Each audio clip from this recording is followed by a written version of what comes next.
奥运比赛伫要开始，游客已经真侪人到巴黎，唔但准备要看比赛，嘛准备要食法国的好料。真侪总铺师嘛拢已经穿好法国传统的料理。奥运开幕倒头算，巴黎街路嘛开始出现游客，真侪外国观光客是对真远的所在来，除了要来看运动员、感受巴黎的水，嘛有人会问讲，到巴黎应该食啥物较好咧？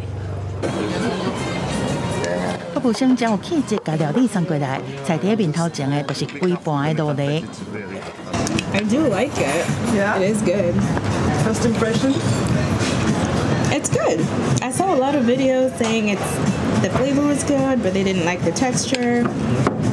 It's really not that chewy to me. 罗梨是法国料理其中一个经典菜色，真侪外国游客到法国，拢一定会去食。总好使甲特别选过的罗梨搅调味料，再搁送入去烘炉底烘，落尾再甲这香杠杠的罗梨送到人客面头前。这水鸡卡嘛是真正统的法国料理，有一个外国游客可能看到伊的外形都唔敢食。不过总好使认为讲，这就是法国料理的特色之一。On fait honneur aux traditions et justement on change rien et on change pas les recettes, on est fidèle à ce qu'on a toujours fait et on va continuer de le faire.